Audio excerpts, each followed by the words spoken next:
Imagina despertar y ver en las noticias que Argentina ha desplegado más de 40.000 soldados en menos de un mes a lo largo de la cordillera. El escenario suena imposible, pero es técnicamente viable. Y aquí la pregunta incómoda: ¿quién estaría dispuesto a jugarse la piel por Chile si mañana estalla un conflicto armado? Lo que casi nadie dice es que Chile no estaría solo. Existen países que, por interés, historia o pura conveniencia estratégica, no dudarían en intervenir. Algunos con tropas, otros con armas secretas y hasta con inteligencia que podría cambiar el rumbo de la guerra antes de que caiga el primer misil. Quédate hasta el final, porque hoy vas a descubrir qué aliados podrían aparecer del lado chileno en una guerra contra Argentina y, ojo, uno de ellos podría enviar ayuda incluso antes de que los primeros aviones crucen la cordillera. Chile y Argentina no son enemigos declarados, pero la historia nunca deja de acechar. Desde la crisis de Beagle en 1978 hasta las disputas por la Patagonia y el acceso a la Antártica, siempre hubo un filo invisible en la relación. Hoy el mapa estratégico cambió. Chile controla la salida al Pacífico y el acceso más directo al continente blanco. Argentina, en cambio, busca reforzar su presencia en el Atlántico Sur y recuperar influencia después de décadas de altibados. La tensión no está en el pasado, está en la energía, el agua y la proyección antártica del futuro inmediato. Y aquí está el detalle que muchos pasan por alto. Si un conflicto se desata, el primer actor clave que entraría en juego no está en Sudamérica. Si hablamos de un aliado inmediato para Chile, el nombre que salta primero es obvio: Estados Unidos. No por simpatía, sino por interés puro. Washington ve en Chile un socio confiable en el Pacífico Sur, clave para contener la influencia de China y Rusia en la región. En los últimos 10 años, Estados Unidos ha inyectado más de $100 millones en cooperación militar con Chile. ¿Qué significa esto en la práctica? Acceso a sistemas de inteligencia satelital, radares compartidos y ejercicios conjuntos que permiten que las fuerzas chilenas sepan cómo operar con tecnología norteamericana. En un escenario de guerra, eso se traduce en una ventaja brutal: detección temprana de movimientos enemigos y logística aérea asegurada. Ahora, pensemos en algo concreto. Un portaaviones estadounidense fondeado en Valparaíso. No es solo apoyo militar, es un mensaje político. Argentina, no te muevas un centímetro más. El punto es este: si Estados Unidos entra, Argentina no pelea solo contra Chile, pelea contra la primera potencia militar del planeta. Pero aquí viene lo inesperado. Hay otro jugador que copia esta jugada, aunque en menor escala. Y no hablamos de un país sudamericano, sino de un socio tecnológico con fama de vender armas letales: Israel. Si Estados Unidos representa la fuerza bruta y la disuasión global, Israel encarna algo distinto: precisión, tecnología y experiencia en guerras reales. Y aquí es donde Chile encuentra un socio silencioso pero decisivo. La relación militar entre Chile e Israel no es nueva. Desde hace décadas, Santiago ha comprado sistemas de misiles, drones y equipos de inteligencia electrónica de origen israelí. Pero lo que parece ser una simple transacción comercial, en realidad es una red de dependencia estratégica. Si mañana estalla un conflicto, Chile no solo tendría las armas, sino también el know-how y el soporte técnico de los ingenieros que las fabricaron. Pongamos un ejemplo visual: un enjambre de drones israelíes Hermes 900, volando bajo sobre la cordillera, capaces de detectar tanques argentinos a kilómetros de distancia antes de que siquiera crucen un paso fronterizo. No estamos hablando de ciencia ficción. Chile ya opera sistemas de ese nivel, y la conexión con Tel Aviv permitiría actualizarlos, mantenerlos y usarlos en condiciones de combate real. Otro punto crítico: los misiles Spike, producidos en Israel, que Chile tiene en su inventario. Son proyectiles inteligentes, capaces de ser disparados desde helicópteros, vehículos o incluso infantería, y guiarse hasta un blanco con una precisión quirúrgica. En un escenario de guerra convencional, estos misiles serían un dolor de cabeza constante para cualquier avance argentino. Pero lo más importante no es el armamento en sí, sino la doctrina. Israel es un país acostumbrado a pelear guerras cortas, intensas, donde cada minuto cuenta. Chile ha aprendido, a través de ejercicios y capacitación, esa mentalidad de reacción rápida y contundente. Eso significa que en una hipotética confrontación podría replicar tácticas israelíes, que han demostrado ser efectivas contra enemigos superiores en número. Ahora, pensemos en lo que esto representa en la práctica. Chile no tendría que esperar semanas por repuestos o soporte. Israel podría enviar técnicos, asesores y software actualizado en cuestión de horas. Incluso existe la posibilidad de transferencia de armas en vuelo, como ha ocurrido en otros conflictos donde Israel apoyó discretamente a aliados. Todo esto pone a Argentina en una situación complicada, porque mientras Buenos Aires lucha por modernizar su fuerza aérea, Chile ya cuenta con un aliado que le permite operar al nivel de ejércitos de la OTAN en ciertos aspectos tecnológicos. Pero aquí está lo más inquietante. La alianza chileno-israelí no es solo militar, también toca el terreno diplomático. Israel sabe que tener un socio fuerte en Sudamérica es clave para contrarrestar movimientos hostiles en foros internacionales, y ese interés se traduce en algo tangible. Si Chile se ve amenazado, Tel Aviv no miraría hacia otro lado. Hasta aquí podríamos pensar que la balanza ya empieza a inclinarse a favor de Chile. Sin embargo, hay un jugador con un interés mucho más antiguo, más visceral y con cuentas pendientes con Argentina. Y ese jugador es nada menos que el Reino Unido. Cuando hablamos del Reino Unido y de Argentina, automáticamente se abre una herida que todavía no cicatriza: la Guerra de las Malvinas en 1982. Para Londres, ese conflicto fue mucho más que una guerra localizada en el Atlántico Sur. Fue una demostración de que, incluso a miles de kilómetros de distancia, podía proyectar poder militar y derrotar a un rival en su propio vecindario. Lo que casi nunca se cuenta es el papel secreto que jugó Chile en aquella guerra.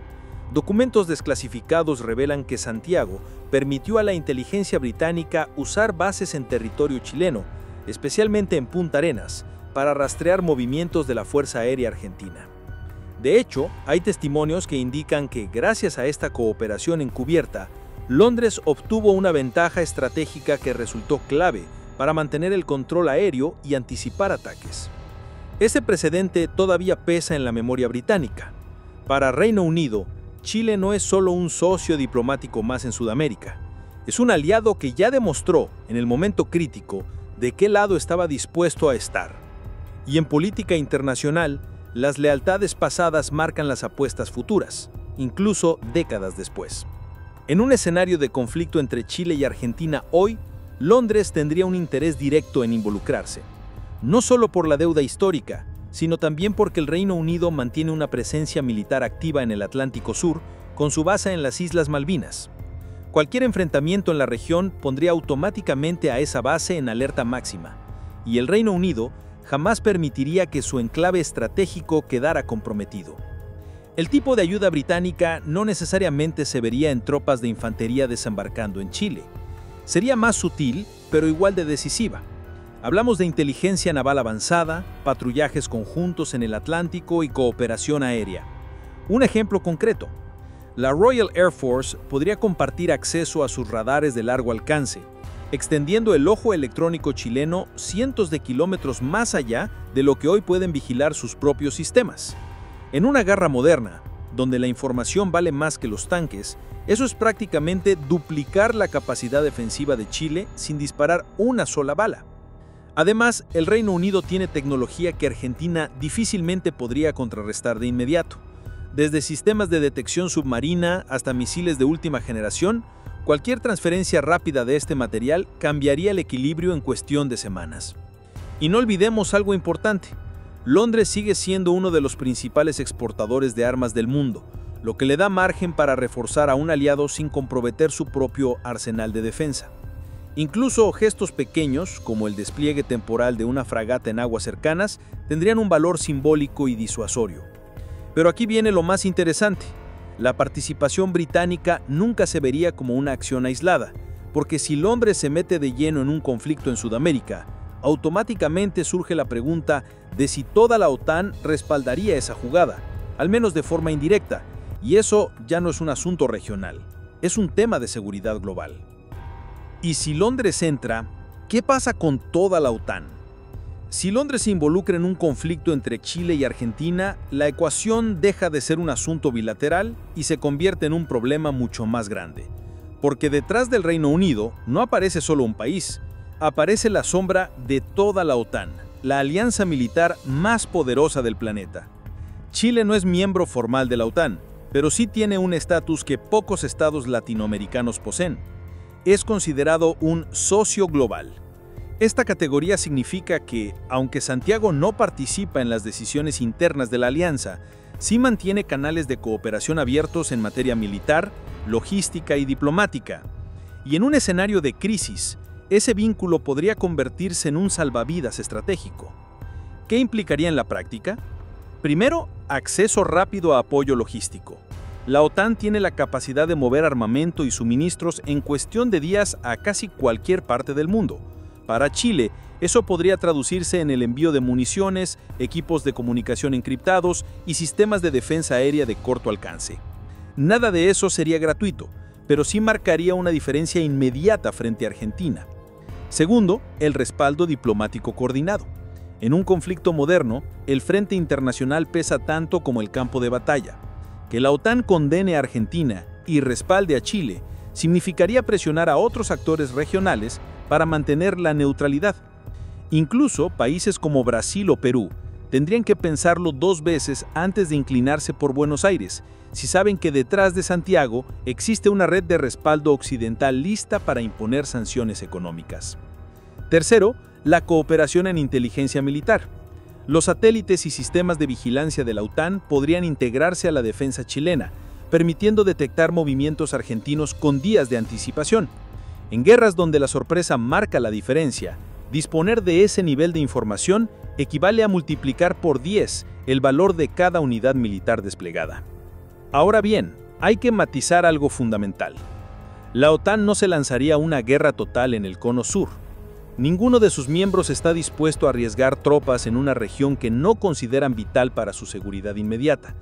El apoyo sería limitado, calibrado y con un objetivo claro: disuadir a Argentina sin escalar el conflicto al punto de una confrontación directa. Pero aunque ese límite existe, no deja de ser un elemento clave, porque para Santiago, el simple hecho de tener la posibilidad de mostrar banderas aliadas en su territorio, de recibir vuelos de reabastecimiento o de contar con sanciones internacionales coordinadas contra Buenos Aires, ya sería una forma de equilibrar la balanza. El dilema es evidente. ¿Hasta dónde estaría dispuesta la OTAN a llegar si el Reino Unido arrastra la alianza hacia el Atlántico Sur? Nadie quiere abrir un frente bélico en Sudamérica. Nadie, o casi nadie. En cualquier conflicto entre Chile y Argentina, los reflectores no solo se encenderían sobre Washington, Londres o Bruselas. El verdadero termómetro estaría más cerca, en los países que rodean a Chile. Y aquí aparece el silencio incómodo de sus vecinos: Brasil, Perú y Bolivia, cada uno con motivaciones distintas, cada uno con un papel que podría inclinar la balanza de manera inesperada. Brasil es el actor más pesado de Sudamérica, y aunque no tenga una disputa territorial directa con Chile, su influencia política y económica lo convierte en un factor decisivo. La postura brasileña sería la de un gigante que no quiere verse arrastrado a un conflicto que desestabilice la región. Por un lado, Brasil mantiene lazos comerciales estrechos tanto con Chile como con Argentina. Por otro, su estrategia histórica ha sido posicionarse como mediador regional, evitando compromisos militares directos. Sin embargo, el silencio de Brasil no sería neutralidad pura. Su decisión de mantenerse al margen ya sería, en la práctica, un guiño hacia Argentina, porque bloquearía cualquier intento de Chile de buscar un frente común sudamericano.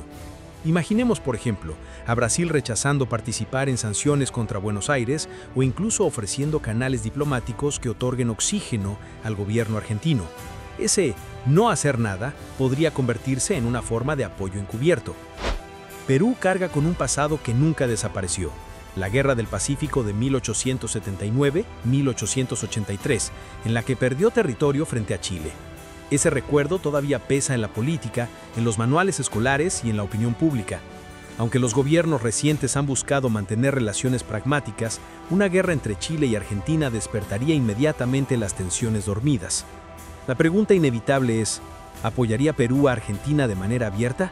Probablemente no de forma militar, pero sí política. Declaraciones de solidaridad, gestos diplomáticos y un eventual ofrecimiento de corredores logísticos serían gestos de bajo costo que Lima podría entregar a Buenos Aires sin comprometerse demasiado. Además, no podemos olvidar que Perú ha adquirido armamento ruso y mantiene vínculos con proveedores que podrían, en un contexto de tensión, servir para traspasar equipos a Argentina de manera indirecta. Más allá de lo militar está el simbolismo. Que Perú se incline diplomáticamente hacia Argentina sería una herida psicológica para Santiago, un recordatorio de que las viejas cicatrices aún sangran en el momento más crítico. Y si hablamos de heridas, ninguna es tan persistente como la de Bolivia. La pérdida de acceso al mar, tras el mismo conflicto del Pacífico, sigue siendo la espina clavada en la política boliviana. Cada gobierno en La Paz, sin importar su color político, ha mantenido la reivindicación marítima como bandera nacional.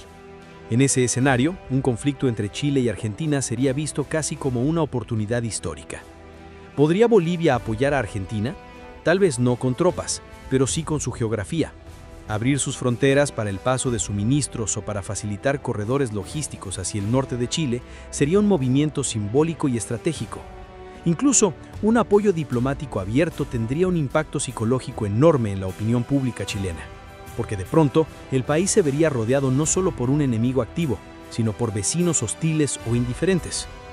La pregunta es, ¿arriesgaría Bolivia sanciones o represalias por alinearse con Argentina? Tal vez no de forma total, pero la tentación de aprovechar la vulnerabilidad chilena sería demasiado fuerte como para quedarse de brazos cruzados. Ahora bien, la postura de estos tres países no solo afecta a Chile en términos inmediatos, también condiciona la respuesta internacional. Porque si Washington o Londres ven que Chile está aislado en su propio vecindario, el costo de apoyarlo aumenta.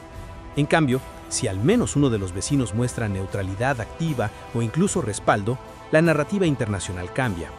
Imaginemos el escenario contrario: Brasil declarando su apoyo a la neutralidad, Perú manteniéndose al margen y Bolivia sin tomar partido. De golpe, la región aparece como contenida y los actores externos se sienten más libres de involucrarse. Pero si todos se inclinan, aunque sea simbólicamente, hacia Buenos Aires, Chile se convierte en un socio con demasiados riesgos. Para Chile, esta es la peor pesadilla. No se trata solo de la capacidad militar de Argentina, sino de la sensación de estar rodeado por vecinos que, en el mejor de los casos, miran hacia otro lado y, en el peor, aplauden discretamente al rival. Una guerra no se libra únicamente con tanques y aviones, también con legitimidad, con alianzas y con la percepción de que uno no está aislado en el mundo. El silencio de los vecinos puede ser tan letal como un misil, porque si Chile no logra generar confianza en Sudamérica, su dependencia de potencias externas se multiplica, y depender demasiado de actores lejanos nunca es gratis. ¿De qué lado se pondría Brasil si Estados Unidos interviene? ¿Hasta dónde se atrevería Perú a incomodar a Chile sin entrar en combate? ¿Se arriesgaría Bolivia a romper la frágil estabilidad de la región solo por saldar una deuda histórica?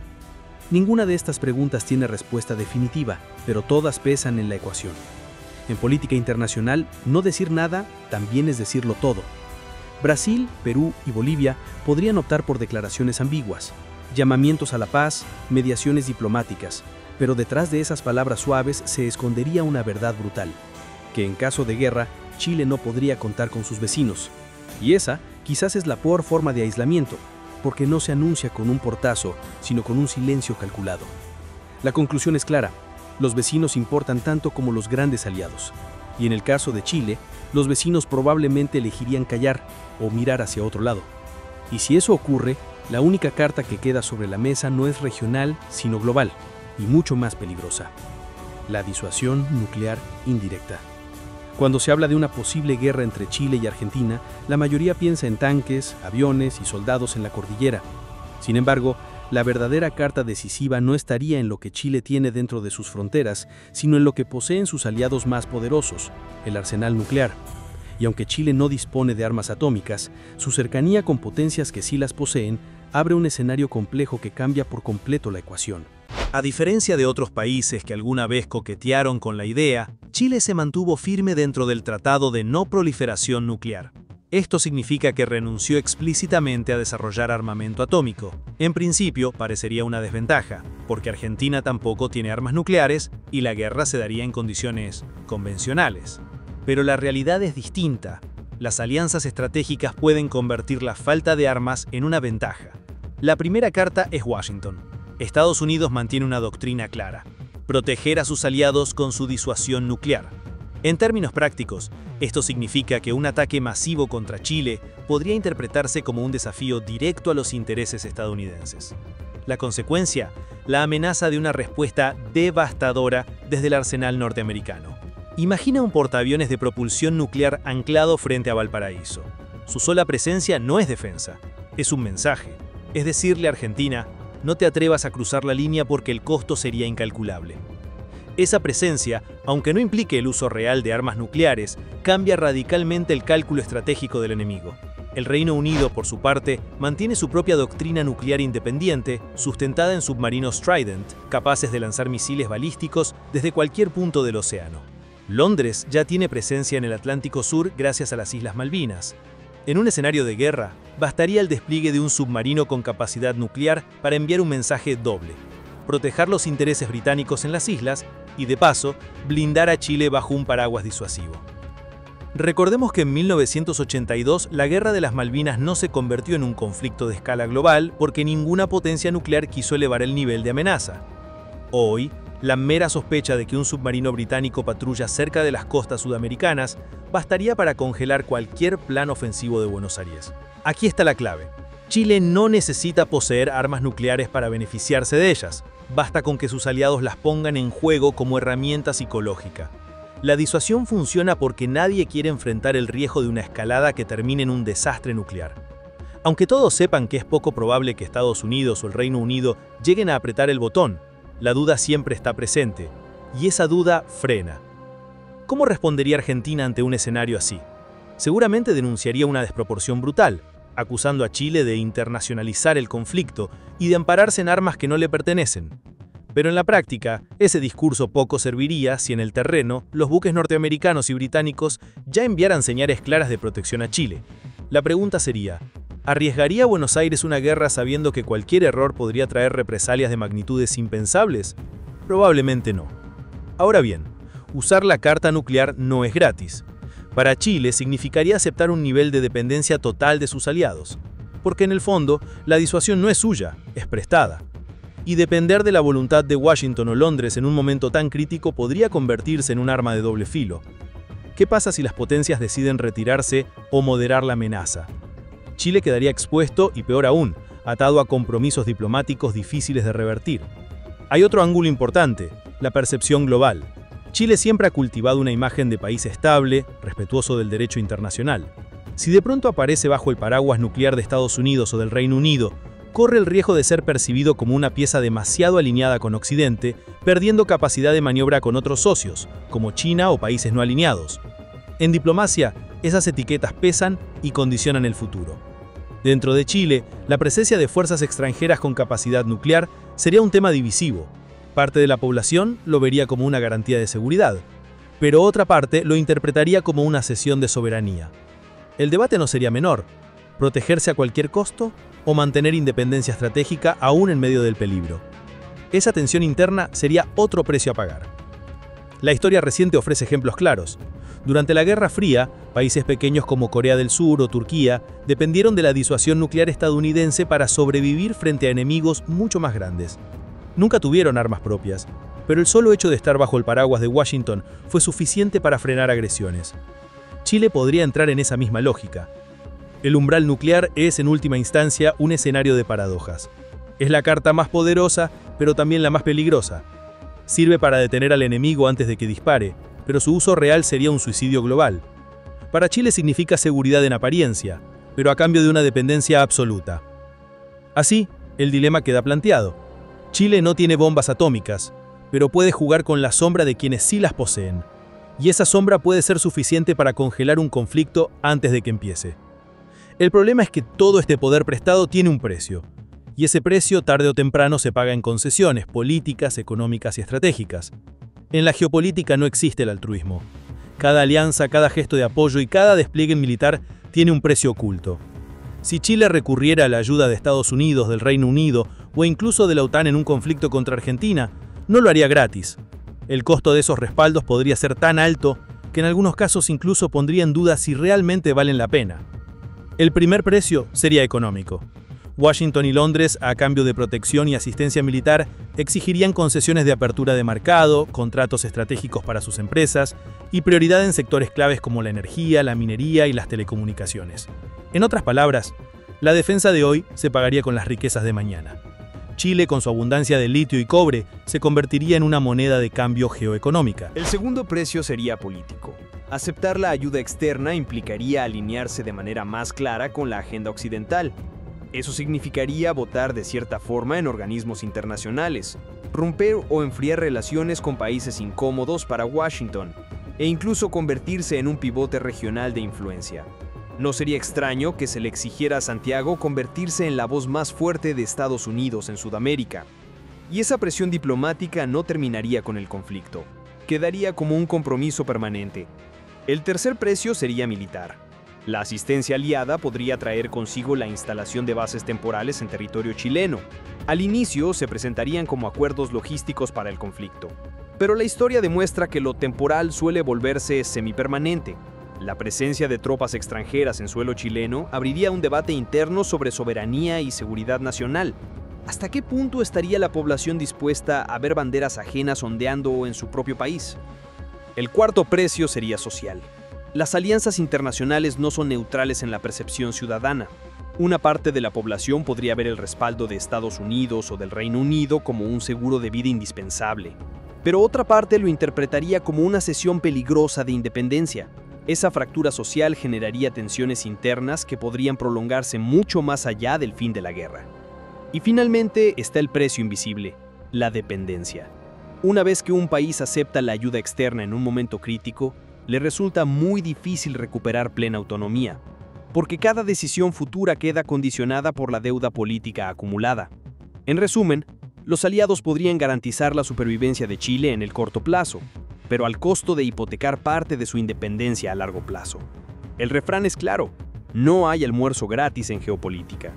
La pregunta inevitable es qué pasaría si, a pesar de todo, esos aliados no llegan o se retiran. ¿Podría Chile enfrentarse realmente a la idea de quedarse solo? Después de recorrer todos los posibles apoyos y alianzas, llegamos al desenlace inevitable. ¿Qué pasaría si mañana estalla un conflicto entre Chile y Argentina? La respuesta no es única. Existen al menos 3 escenarios posibles: acompañado por grandes aliados, aislado y sin apoyo, o en un punto intermedio de respaldo limitado. Cada uno cambia radicalmente el destino del conflicto y, con él, el futuro de la región. Si Chile contara con el respaldo abierto de Estados Unidos, el Reino Unido, Israel y la sombra colectiva de la OTAN, el panorama sería favorable desde el inicio. Este escenario le daría acceso a tecnologías de punta, inteligencia satelital en tiempo real, aviones de reabastecimiento, drones armados de última generación, radares de largo alcance y sistemas de defensa antimisiles que Argentina no podría igualar. Más allá del equipamiento, lo determinante sería la disuasión estratégica. La sola presencia de un portaaviones estadounidense en el Pacífico Sur o de un submarino británico patrullando el Atlántico enviaría un mensaje inequívoco. Cualquier ataque contra Chile es, de facto, un desafío a un bloque global con poder militar superior. Argentina, incluso con la voluntad política de avanzar, tendría que calcular el costo de enfrentarse no a un vecino, sino a un conjunto de potencias con capacidad nuclear. En ese caso, la guerra probablemente ni siquiera comenzaría. El desequilibrio de fuerza sería tan grande que la ofensiva argentina se frenaría por miedo a una represalia devastadora.